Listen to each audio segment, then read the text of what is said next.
Olá, queridos. O tema do De Casa em Casa dessa semana é a revelação dos filhos maduros de Deus.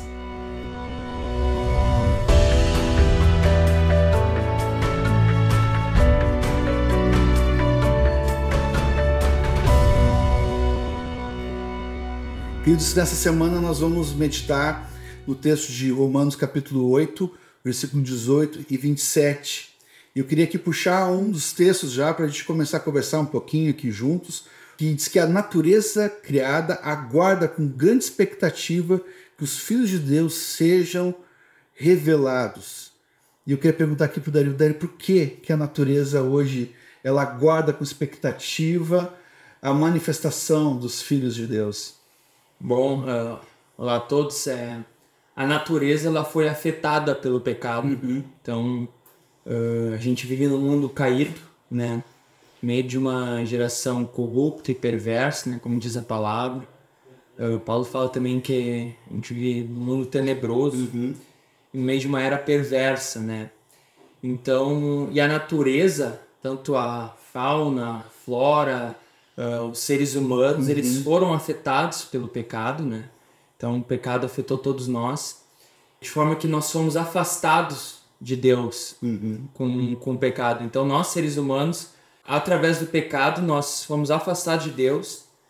Então a gente tem aquele vazio que anseia por algo eterno, né? Anseia por algo eterno e não pode ser preenchido por nada material. Então a natureza, os seres humanos, né, as pessoas, elas têm uma expectativa para elas buscam saciar essa expectativa e elas gemem, né? Então, por causa do pecado, por causa da queda. E não só essa degradação da natureza que a gente vê, cada dia piora a situação em toda parte, né? A gente está gravando aqui em pleno inverno, 31 graus em Porto Alegre, né? Algo está diferente na natureza, mas também esse vazio, né, Carlos, do homem, essa busca, esse desespero, né? Nós estávamos conversando aqui antes de gravar e essa ardente expectativa da criação, né, aguarda a revelação dos filhos de Deus. Essa palavra revelação, né, é muito legal porque significa assim, trazer a luz, né? Então a criação aguarda que algo seja trazido à luz, né? Eu lembrei aqui de um texto de Eclesiastes 3:11 que diz que Deus colocou a eternidade no coração do homem. Então todo homem ele tem um anseio por algo, um anseio que foi colocado pelo próprio Senhor no seu coração, né? E ele aguarda, ele está aguardando, ele tem expectativa pela manifestação do Senhor, pela manifestação dessa luz que brilha, que ilumina todo homem, né? A palavra fala que Jesus é a luz do mundo e ele vem para iluminar todo homem, ele vem para suprir essa expectativa. Tem uma tradução de Eclesiastes que diz que Deus colocou um desejo profundo pela eternidade no coração do homem. Então é algo que está no interior de todo homem. Eu, quando entreguei minha vida ao Senhor, eu ouvia muito falar sobre aquela questão do vazio, de todo homem ter um vazio no seu interior que foi causado por um pecado, né? Por essa separação de Deus.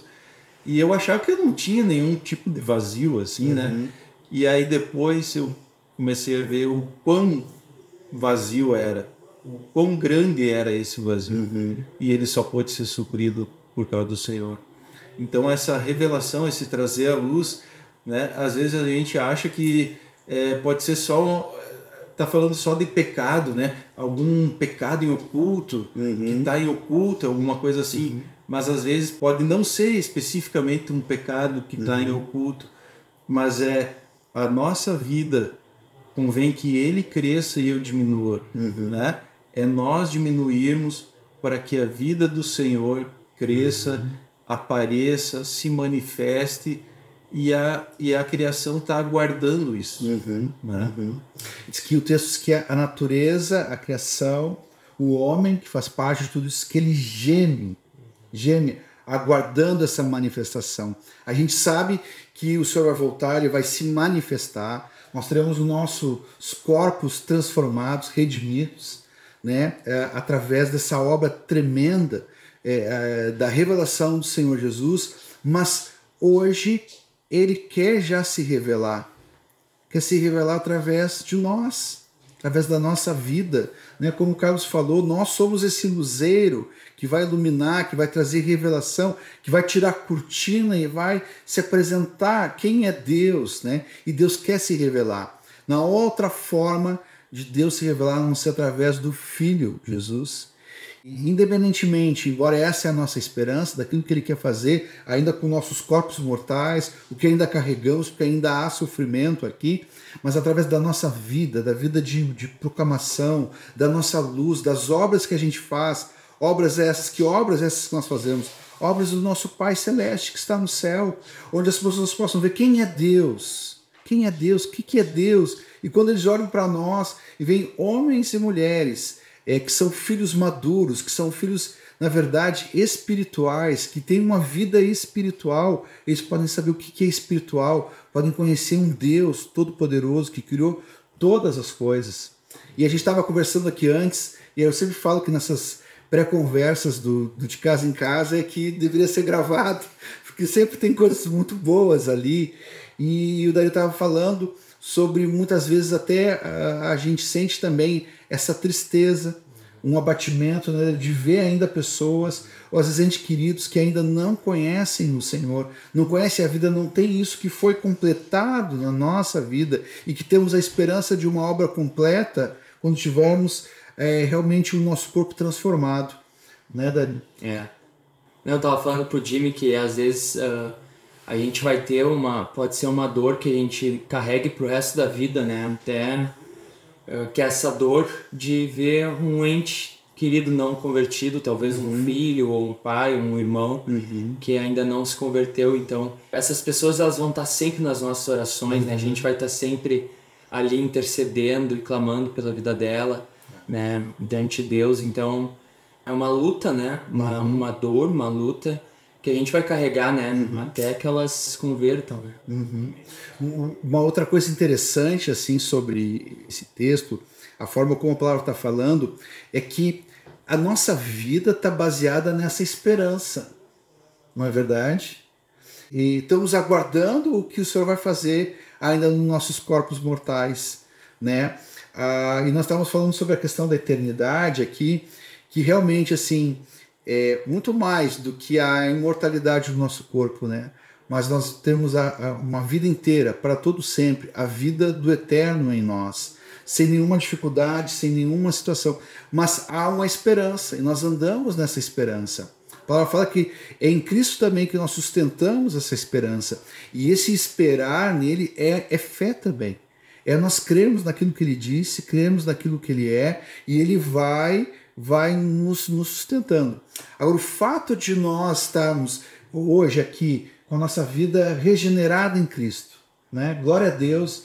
E aí, sempre que a gente está conversando, a gente fala das nossas experiências, né? O Carlos estava falando desse vazio, que depois que ele foi compreender melhor do que é esse vazio, mas quando recebemos o Senhor, não significa que nós não vamos ter problemas, não é verdade?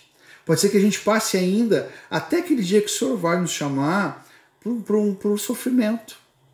Mas a palavra fala aqui nesse texto que mesmo diante desses sofrimentos momentâneos, eles são incomparáveis com o eterno peso de glória, com tudo aquilo que nos aguarda, que nos espera na pessoa do nosso Senhor Jesus. Não é, Carlos? E é o Espírito que nos assiste, né, nas nossas fraquezas, né? Porque esses momentos de sofrimento e de dor, eles são momentos de fraqueza, né? E Paulo fala também que a minha graça te basta, porque o meu poder se aperfeiçoa na fraqueza. Por isso ainda mais me gloriarei nas fraquezas, para que sobre mim repouso o poder de Cristo, né?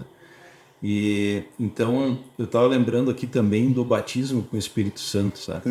O batismo com o Espírito Santo, ele é o Espírito Santo que nos assiste, nos capacita a passar por todas essas dificuldades, mas é o batismo no Espírito Santo também que nos dá poder para sermos testemunhas. Né? Essencialmente, o batismo no Espírito Santo ali, ele fala assim: e recebereis poder ao descer sobre vós o Espírito Santo e sereis minhas testemunhas. Glória a Deus. Então, é o Espírito que vai nos capacitar a suprir a expectativa da criação, né? A manifestação dos filhos de Deus. ela vem pela capacitação do Espírito. Isso mesmo, isso mesmo. Interessante isso, porque na semana passada houve algo muito interessante ligado com a nossa filiação, falando que esse mesmo Espírito, que é o Espírito Santo, o Carlos está falando aqui, que é o Espírito de Deus, e que é Deus e que habita em nós, que ele convence ao nosso espírito que verdadeiramente nós somos filhos de Deus. Coisa preciosa quando a gente descobre que somos filhos de Deus, nós somos curados, nós entendemos, não é uma coisa mental, mas é um passo de fé, e o Espírito Santo tem um papel de nos convencer o nosso espírito que de fato nós temos um Pai. Agora nós olhamos aqui nesse texto de hoje falando que a natureza, os homens aguardam a manifestação de Deus. Eles nem sabem, mas estão gemendo por isso. É o próprio Espírito que vai nos capacitar por uma vida de proclamação. E mesmo no meio dos sofrimentos que nós temos um Espírito que intercede por nós, junto ao Pai, com gemidos também. Nós gememos aguardando isso. A natureza geme. O Espírito Santo intercede e geme por nós. Isso mostra uma intensidade que um dia vai ser completa na vinda do nosso Senhor Jesus Cristo. Queridos, se tiver algo na nossa vida que está nos impedindo, na nossa proclamação, nessa vida de luz, né, queridos, é um bom momento porque diz que ele conhece a mente de Deus e conhece também o mais profundo das nossas intenções.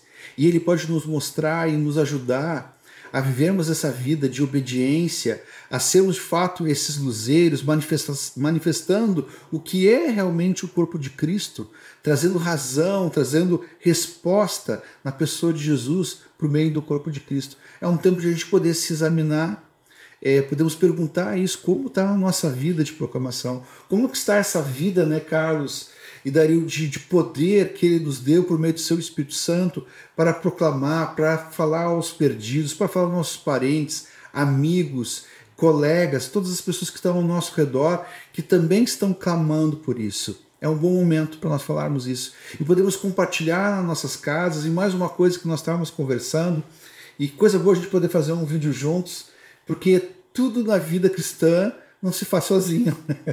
E essa é a beleza, a pluralidade, o dom de Deus que Deus dá para cada um de nós. Mas na proclamação também. Às vezes não temos coragem, sozinho é difícil. Mas podemos pedir ajuda para os nossos irmãos, podemos nos empenhar juntos nisso, coisa preciosa. Nós podemos ser motivados, atendidos uns pelos outros, e também podemos cooperar na proclamação, alguém que nós estamos falando, pedindo uma ajuda.